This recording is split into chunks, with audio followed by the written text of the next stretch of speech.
So what do the Alhambra, the J. Paul Getty Museum, the Vietnam Memorial, Calvary Church, and the front porch at 387 Dickinson Street all have in common?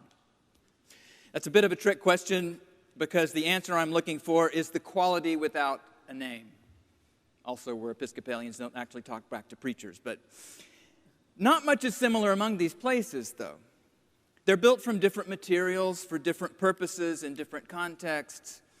But what they share is that something that makes a built place go to work on us. A hard-to-name quality that makes it compelling, that makes it relax or pay attention or become suddenly reverent or joyful or meditative or moved. Our front porch might not have made your list of such places, and with its peeling floor paint and a weedy lawn out front, it will never appear in Southern living. The risen Christ was mistaken for a gardener, but that's never happened to me. But during this pandemic year, we probably spent more of our waking lives on that porch than in any other room in our house. Something about its proportions, or the oil lamps in mason jars Ardell hung around on hooks, or the exposed rafters under its sheltering roof, or its just-so distance from passers-by on the sidewalk, or some mixture of all that, plus a general lack of ordinary human interaction for a whole year, went into making it a place where we would just end up several times every single day. Some quality drew us there. Know what I mean? The quality without a name isn't a term I invented. It's something Christopher Alexander wrote about more than 30 years ago in a book called The Timeless Way of Building, a beautiful object with line drawings and grainy photographs and Zen-like observations. If you ask me, the book itself embodies the quality it points at but can't quite name. And Christopher Alexander worried that the things we build are losing their soul. They're losing that elusive something that's made certain buildings and parks and squares and all kinds of places come alive and be compelling to humans for thousands of years. And they're losing something essential because what's essential is hard to talk about. It never looks precisely the same twice. It's hard to define, but without it, we'll never make anything more than a little temporary shelter. And if we stop trying to stay true to this quality without a name or express it in new ways, something more may be at stake than bad buildings. We may become a little less human, a little less fully alive. In the early chapters of Acts, a great struggle was taking place in Jerusalem. And I think it was a struggle over a quality without a name in the Jewish faith. Now, you might say the struggle was over something that can be named quite easily. It was about whether or not Jesus of Nazareth rose from the dead and whether he was the Messiah, right? Sort of.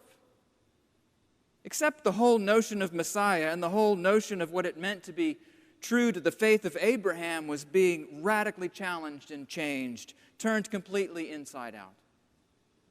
It never occurred to most people that it might actually be difficult to recognize the Messiah when he arrived. They knew the scriptures, they knew the tradition, but we're told that even after the resurrection, maybe especially after the resurrection, even Jesus' closest friends and disciples had a hard time seeing how his life could have been related to what they'd read about in the prophets. The difference between what they expected and what they experienced was like the difference between the Vietnam Memorial and the Alhambra. It took some work to see that there was something timeless, something deeper in the scriptures that Jesus' life was true to.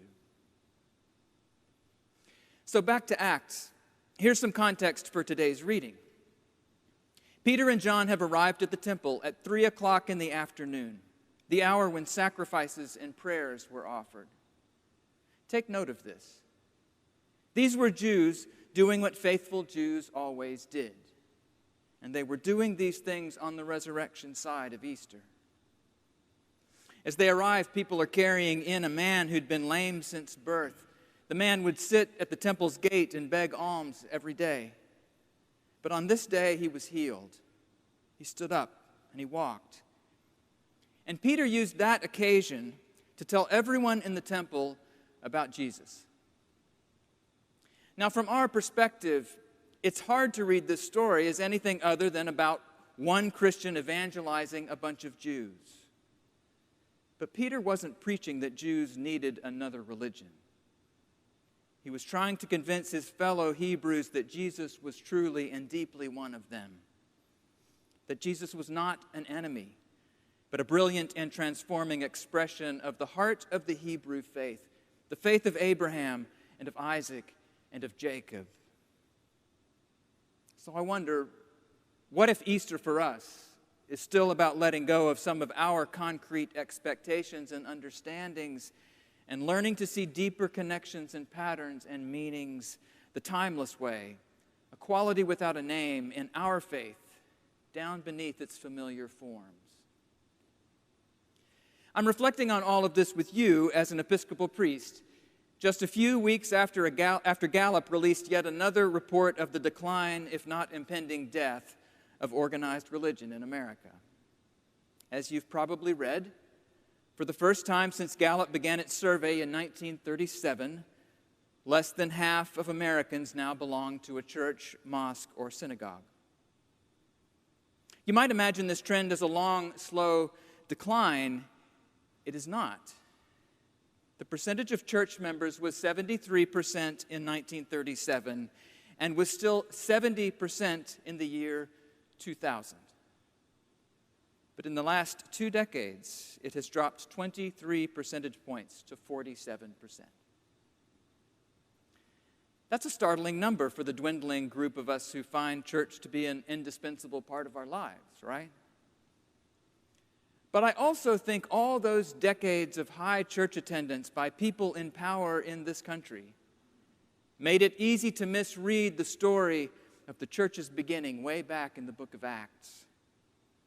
We look back on the explosion of new first-century Christians probably as if American Christianity was just what Jesus had in mind. But friends, I hate to be the one to say it, but we're the institution now. And what we read of in Acts is the undoing of the institutional religion of the day. And it wasn't just this new branch of Judaism, soon to be called Christianity, that was emerging. A few short decades after the resurrection of Jesus, the Jerusalem temple would be destroyed. And the whole Jewish sacrificial system went right away with it. Think about this for a moment. The heart of Second Temple Judaism, around which all Jewish life and practice had been oriented for centuries, the system around which Jesus' life was oriented as well, all of that effectively disappeared overnight in an imperial cloud of dust and rubble after the Romans laid siege to the city.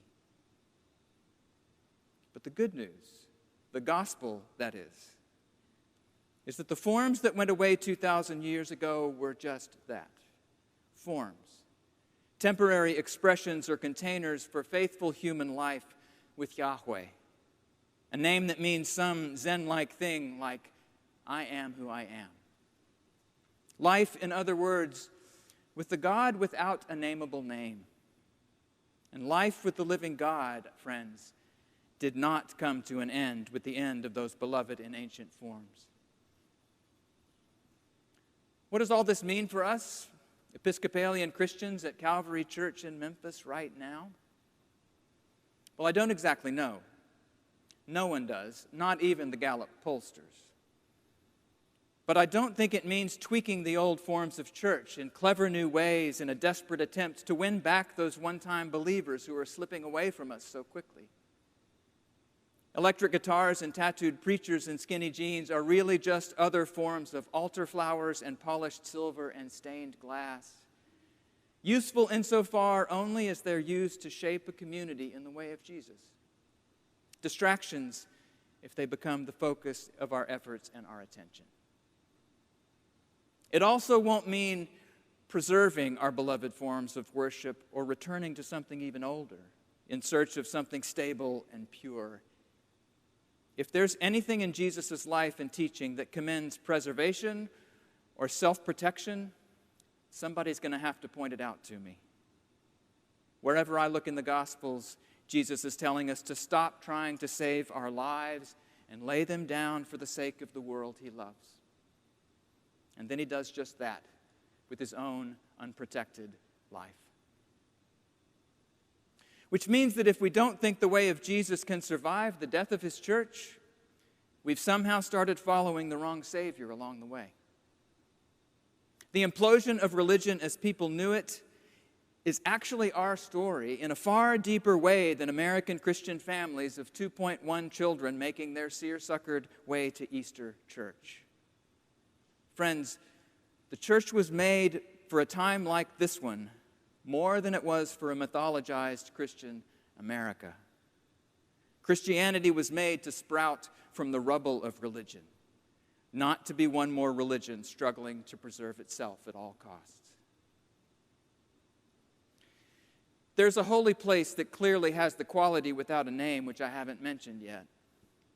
It's a place I haven't visited, but by all accounts, the Western Wall of Jerusalem is a place absolutely humming with the sacred, unnameable quality upon which all religious devotion depends.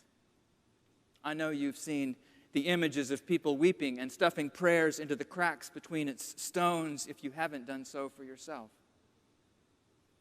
That wall, of course, is what's left of the very temple Peter and John healed a lame man from birth at 3 o'clock one afternoon. It's what's left of the temple that the Roman Empire destroyed a few decades later, which is so much more, I think it's important to name right about now, than what's left of that empire. Seekers for God are not drawn by the thousands to the chariots and palaces of Caesars, are they? Not drawn as they are, weeping and praying to the Wailing Wall in Jerusalem, even today.